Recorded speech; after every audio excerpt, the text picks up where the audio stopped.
네, 파워 시스템 시간입니다. 시스템으로 시장을 분석해 보도록 하겠습니다. 하재누리 전문가 만나보겠습니다. 전문가님 안녕하세요.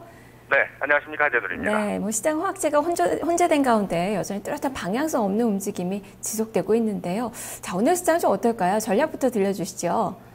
네, 말씀하신 대로 시장 방향성이 좀 아직은 제대로 잡히질 않고 있죠. 오늘의 그 투자 전략은 매수 주체, 방향성이 안 잡히기 때문에 주체가 상당히 중요할 것 같아요. 매수 주체하고 시장에서 여러분들이 보고 계신 보조 지표를 체크하자, 이렇게 타이틀을 정하도록 하겠습니다.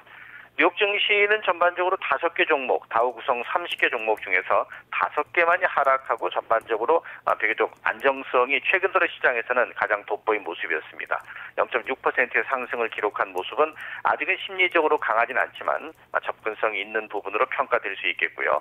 수급 주체의 지속성이 필요하다는 것은 다우지수의 구성 종목이 여러 종목이 움직였다는 점에서도 연결고리를 이어볼 수가 있겠고요.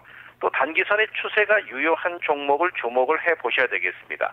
현재 종합지수도 5일선 언저리에서 크게 변화되지 않는 아주 답보 상황이 계속 반복되는 모습을 보여주고 있는데요. 이런 모습은 종목에서도 크게 차이가 나지 않을 것 같기 때문에 이 부분을 주목해보자는 그런 의미가 되겠고, 자, 또 하나는 신용 물량이 바닥권에 있는, 어쨌든 지금은 기관 쪽, 외국인 쪽, 특히 기관 쪽의 종목 접근이 주가에 미치는 영향이 상대적으로 큰 모습이기 때문에 그만큼 개인들이 신용 매수 물량이 작고 신용 상태가 바닥권으로 내려와 있는 종목군 쪽에서 접근성이 상대적으로 커질 수 있다. 이런 차원으로 접근을 하시는 게 필요할 것 같습니다. 네, 얘기를 들어보니까 추세가 살아있고 매수 주체가 뚜렷한 그 종목군들을 오늘 좀 찾아봐야 되겠다라는 생각이 드네요. 자, 지수 상황을 본다면 오늘도 역시 아주 좁은 박스권의 움직임이 이어지지 않을까 싶은데요. 지지선과 저항선은 어떻게 좀 설정이 가능하겠습니까? 네, 말씀하신 대로 밴드권의 움직임은 크게 변화가 나타나지는 않을 것 같습니다. 뉴욕 증시가 한 보름 정도를 계속해서 1% 안쪽에서 위아래로 움직임을 보여주고 있고, 우리 시장도 최근 들어 역시 마찬가지의 모습을 보여주고 있죠. 오늘도 그런 연장선상에서 어제 지수가 2000선 밑으로 마감이 됐습니다만 야간 선물 시장을 감안한다면 또 뉴욕 증시와 유럽 증시의 움직임을 본다면 일정 부분 반등을 할 것으로 보이는데요.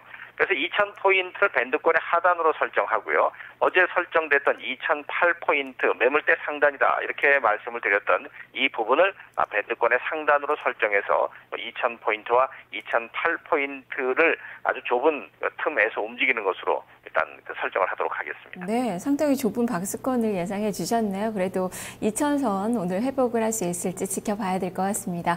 자, 그러면 주식과 현금 비중도 계속적으로 유지를 할까요? 어떻습니까? 네, 주식 비중 8, 또 현금 비중 2 그대로 유지하고요. 당분간 추가적인 말씀을 드리지 않더라도 80%의 주식 비중은 매매를 통해서 종목이 좀 수시로 교체될 수 있는 짧은 매매를 한다는 차원에서 주식 비중 80% 유지를 해주시면 좋을 것 같습니다. 네, 그래도 오늘도 말씀해 주셨던 그 이론에 적합한 그 종목을 찾아봐야 되겠죠. 관심 섹터는 어느 쪽을 좀 보고 계십니까? 일단 그 매수 연속성이 필요하다는 말씀은 앞서 핵심 포인트에서 말씀을 드렸고요. 매수 연속성이 일단 중요한 부분이고, 여기에다가 신용 물량이 바닥권으로 내려서 있다면 어느 정도 접근성이 필요하지 않을까 싶은데요.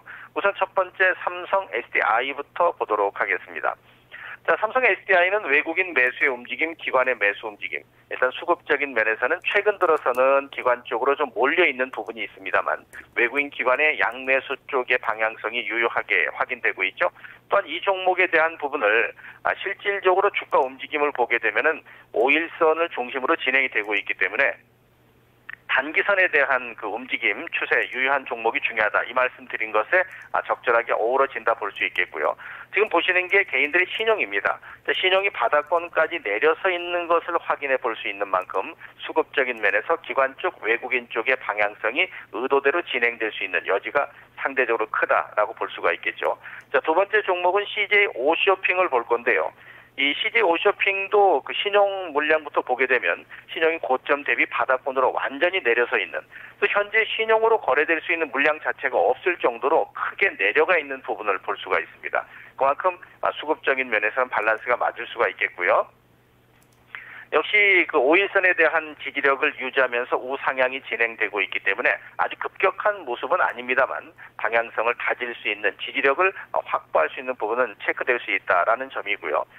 요 보시는 대로 외국인 쪽의 매수 움직임이 꾸준하게 유입되고 있죠. 물론 기관이 상대적으로 매도하는 부분 때문에 주가 움직임이 폭을 확대하지는 못하고 있습니다만 앞서 말씀드린 대로 수급 주체가 존재한다는 것, 그리고 자회사 상장권이 하면 11월 달 정도에 헬로비전 상장권에 대한 부분도 아마 주가에 벌써 영향을 미칠 수 있는 요인으로 시장에서 언급되고 있다는 점까지도 고려를 하실 필요가 있겠습니다. 네, 말씀해 주셨던 삼성 SDI는 수급이 상당히 좋은 종목이에요. 외국인과 기관의 쌍끌이 매수가 들어오고 있는데 실제 오쇼핑의 경우에는 기관 쪽에서의 또 매도 물량은 좀 출회가 되고 있거든요. 이것은 좀 어떻게 봐야 될까요?